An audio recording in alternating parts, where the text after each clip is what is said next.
जब महाभारत समाप्त हो चुकी थी तो पांचों पांडव ने श्री कृष्ण से पूछा कि अगला आने वाला युग और कलयुग कैसा होगा। तो श्री कृष्ण ने उस समय 5 पांडवों से कहा कि तुम जाकर जंगल में घूम आओ और तुम्हें जो भी चीज दिखे उसका आकार वर्णन मेरे सामने करो। पांचों भाई वन में चले जाते हैं और उन्होंने वन में जो देखा उसे देखकर वो आश्चर्यचकित रह गए। आखिर उन 5 भाइयों ने वन में ऐसा क्या देखा और श्री कृष्ण ने इसके पीछे क्या जवाब दिया, ये जानने के लिए वीडियो को एंड तक जरूर देखिए। इस वीडियो को सब्सक्राइब कीजिए और अपने दोस्तों के साथ शेयर जरूर कीजिए। पहले भाई ने बताया कि उसने एक बड़े से पंछी को देखा जिसके पंखों पर वेदों की रचना लिखी हुई थी, लेकिन वो जानवरों का मांस खा रहा था। जब अर्जुन ने बताया कि उन्होंने जंगल में ऐसा कुछ देखा तो श्री कृष्ण ने इसके वर्णन में कहा कि कलयुग में ऐसे ही कुछ लोग होंगे जिन्हें बुद्धिमान कहा जाएगा, लेकिन वो दूसरों का नुकसान करने के लिए हमेशा तत्पर रहेंगे और अपना फायदा किसी न किसी तरह से निकलवाने की कोशिश करेंगे।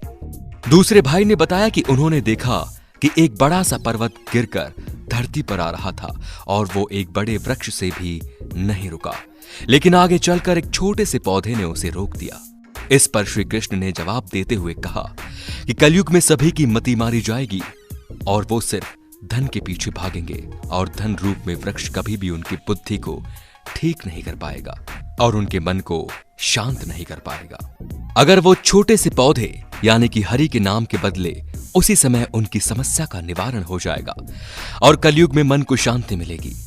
इसके बाद आगे चलकर भीम ने एक ऐसी गाय देखी जो अपने बच्चों को इस कदर चाट रही थी कि उसके जिस्म से रक्त बहने लगा, जिसे देखकर भीम हैरान हो गए और जैसे इसका अर्थ स्पष्ट करने को कहा।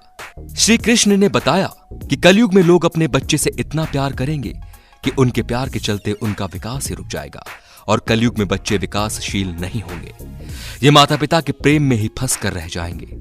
अगर किसी का पुत्र साधु बन जाता है तो उसके दर्शन करेंगे लोग, लेकिन खुद का पुत्र साधु बन जाए तो बैठकर रोएंगे लोग और निराश होंगे कि आखिर उनके पुत्र ने ऐसा क्यों किया। इसके बाद श्री कृष्ण ने कहा कि तुम्हारे पुत्र हमारे नहीं बल्कि उनकी पत्नियों की अमानत हो जाएंगे और बेटियां उनके पतियों की, वह आत्मा भगवान के हवाले हो जाएगी और शरीर मिट्टी में मिल जाएगा।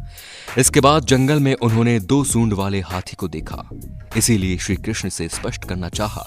तो श्री कृष्ण ने कहा कि कलयुग में ऐसे ही दोगले लोग होंगे जिनके हाथ में सत्ता होगी और वो कहेंगे कुछ और करेंगे कुछ और इसी तरह से वो मासूम लोगों का शोषण करेंगे। सहदेव ने देखा कि जंगल में बहुत सारे कुएं थे, इनमें से एक बीच का कुआं था और वो खाली था।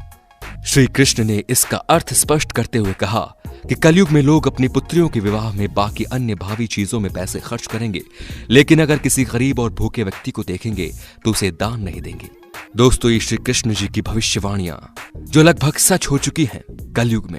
अगर आप इस बात से सहमत हैं तो कमेंट बॉक्स में लिखकर जरूर बताइए और साथ ही साथ ऐसे और भी इंटरेस्टिंग और रहस्यमयी वीडियोस को देखने के लिए हमारे चैनल को सब्सक्राइब करें और बेल आइकन को दबा दीजिए। धन्यवाद।